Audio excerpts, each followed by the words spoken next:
సింహరాశి వారికి ఈ వారం ఎలా ఉండబోతుందని చూద్దాం. 17 మార్చి నుంచి 23 మార్చి వరకు సింహరాశి వారిని మనకు బాగా గమనించినట్లయితే ఈ రాశి వారికి వచ్చేటప్పటికి ఈ యొక్క వారంలో మనం గమనించినట్లయితే కొంచెం మిశ్రమమైనటువంటి ఫలితాలే గోచరిస్తున్నాయి. ముఖ్య కారణం వచ్చేటప్పటికి ధనస్థానాల్లో కేతుగ్రహ సంచారం అనేది అధికమైనటువంటి దుర్వ్యయానికి కారకంగా తయారవుతుంది. కాకపోతే విద్యార్థులకి వ్యాపారస్తులకి అనుకూలమైనటువంటి ఫలితాలే గోచరిస్తున్నాయి. దానికి ముఖ్య కారణం గురువు భాగ్యస్థానంలో అనుకూలమైనటువంటి స్థానంలో ఉన్నాడు.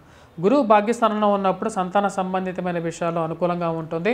పేరు ప్రఖ్యాతులు సంపాదించగలుగుతారు. ధన సంబంధితమైన విషయాలు, వ్యాపార ప్రయత్న సంబంధితమైన విషయాల్లో కూడా అనుకూలంగా ఉంటుంది.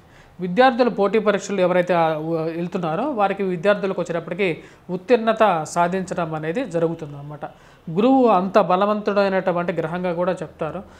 గురుగ్రహ అనుకూలత బృహస్పతి అంటారన్నమాట. బృహస్పతి యొక్క అనుకూలత అనేది జీవితంలో, వివాహ జీవితంలో కూడా సానుకూలమైనటువంటి ఫలితాలు ఇవ్వగలుగుతుంది.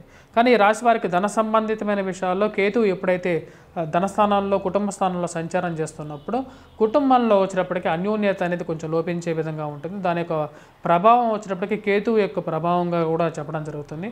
డబ్బు కూడా అధికంగా ఖర్చు అవటం అనేది కూడా జరుగుతుంటుంది అన్నమాట ఈ రాశి వారికి. అష్టమంలో వచ్చేటప్పటికి రాహువు, బుధుడు, రవి కలిసినటువంటి కాంబినేషను జరిగినప్పుడు వైవాహిక జీవితంలో జీవిత భాగస్వామి ఆరోగ్య సంబంధితమైన విషయాల్లో తగు జాగ్రత్తలు తీసుకోవాలి. ప్రయాణ సంబంధితమైన విషయాల్లో, అదేవిధంగా మీ యొక్క హెల్త్ పరంగా కూడా కొంచెం జాగ్రత్తలు అనేవి చాలా ముఖ్యం అన్నమాట. జీవిత భాగస్వామి ఆరోగ్యం ఎలాగ ముఖ్యమో అలాగే మీ యొక్క ఆరోగ్యాన్ని కూడా పరిరక్షించుకోవాల్సినటువంటి ముఖ్యమైనటువంటి సూచన. ఈ యొక్క రాశి వారికి మనం గమనించినట్లయితే సప్తమంలో శని, కుజుడు, శుక్రుడు ఉన్నాడు అన్నమాట ఈ యొక్క వారం మొత్తం. ఇప్పుడైతే సప్తమంలో శని, కుజుడు, శుక్రుడు కలిసినటువంటి కాంబినేషన్ ఉంటే శని యొక్క దృష్టి కరెక్ట్గా చెప్పంటే సింహరాశి మీద ఉంటుందన్నమాట. అంటే పాప దృష్టి ఎప్పుడైతే సప్తమం మీద ఉన్నప్పుడు ఎటువంటి ప్రభావం ఉంటుంది, ఆరోగ్యపరంగా కూడా ఏదో ఒక చికాక్ అనేది ఏర్పడుతూ ఉంటుంది. మరియు అదేవిధంగా శని యొక్క దృష్టి గురువు మీద కూడా ఉంది. త్రిపాద దృష్టి అంటారు అన్నమాట. త్రిపాద దృష్టి 3-10 దృష్టిలను చూస్తుంటుంది శని యొక్క గ్రహం. దీని యొక్క ప్రభావ రీత్యా కూడా వచ్చేటప్పటికి ఆరోగ్యపరంగా అప్పుడప్పుడు నలతని క్రియేట్ చేసే విధంగా ఉంటుంది. ఈ యొక్క రాశి వారికి వచ్చేటప్పటికి ఓవరాల్గా వచ్చేటప్పటికి ఈ యొక్క వారంలో కుజుడు అనుకూలమైనటువంటి ఫలితాలు ఇవ్వట్లేదు.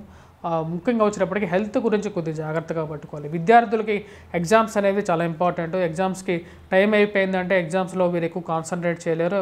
ఆ ఛాన్స్ పోయిందన్నా కూడా వీరికి చాలా ప్రాబ్లం. కాబట్టి ఆరోగ్యపరంగా కూడా హరింపజేయడానికి రవి, కుజుడు ఇద్దరు, అష్టమంలో రవి, సప్తమంలో కుజుడు, 2 ప్రాబ్లమాటిక్ ప్లానెట్స్ అన్నమాట. దాంతోపాటు సప్తమంలో ఉన్నటువంటి శనితో కాంబినేషన్ కాబట్టి ఆరోగ్యపరంగా జాగ్రత్తగా ఉండాల్సినటువంటి ముఖ్యమైనటువంటి సూచన. అష్టమంలో ఉన్నటువంటి రవి ఏం చేస్తాడు అంటే ముఖ్యంగా ధనక్షయకారకుడుగా శాస్త్రం చెప్పిందన్నమాట. అంటే డబ్బు అనేది ఖర్చు అయిపోయే విధంగా ఉంటుంది. కాబట్టి ఈ యొక్క రవి అష్టమంలో ఉన్నంత వరకు, సప్తమంలో కుజుడు ఉన్నంత వరకు కొద్దిగా జాగ్రత్తగా ఉండాలి.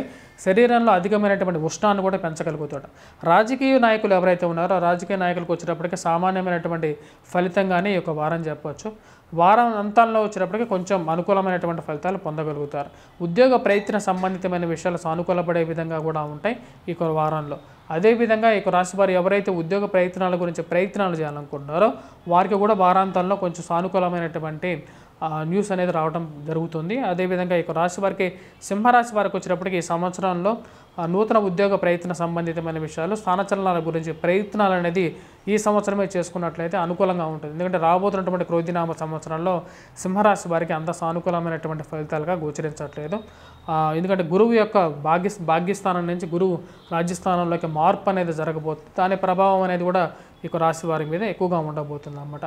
ఓవరాల్గా వచ్చేటప్పటికి విద్యార్థులకి అనుకూలమైనటువంటి ఫలితాలుగానే చెప్పవచ్చు. ఆరోగ్యాన్ని పరిరక్షించుకోవాలి.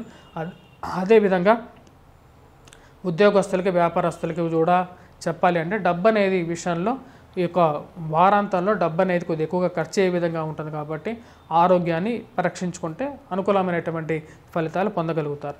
ఎటువంటి పరిహారాలు చేసుకోవాలి అని చూసినప్పుడు మనకు వచ్చేటప్పటికి ధన స్థిరత్వం కోసం వినాయకుడిని ఎక్కువగా పూజించాలి. కేతుగ్రహ ఆరాధన అనేది చేయాలి. ఇంట్లో నుంచి బయటకు వెళ్ళేటప్పుడు సెల్ఫ్ డ్రైవింగ్ విషయంలో అనుకూలత కోసం కేతుగ్రహాన్ని ఎక్కువగా పూజించాలి. వినాయక ఆరాధన చేయాలి. అష్టమంలో రాహుగ్రహ సంచారం జరుగుతున్నప్పుడు రాహుగ్రహ జపాన్ని చేయాలి. అలాగే భాగ్యస్థానాల్లో ఉన్నటువంటి కుజుడికి కుజగ్రహ శ్లోకాన్ని పఠించినట్లయితే సానుకూలమైనటువంటి ఫలితాలు పొందగలుగుతారు. సుబ్రహ్మణ్యేశ్వర స్వామి ఆరాధన అనేది కూడా చేసుకోవాలి.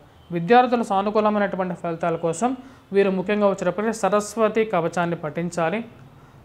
అవి సానుకూలమైనటువంటి ఫలితాలు ఇవ్వగలుగుతుంది అన్నమాట. స్వస్తి. Please do subscribe and share.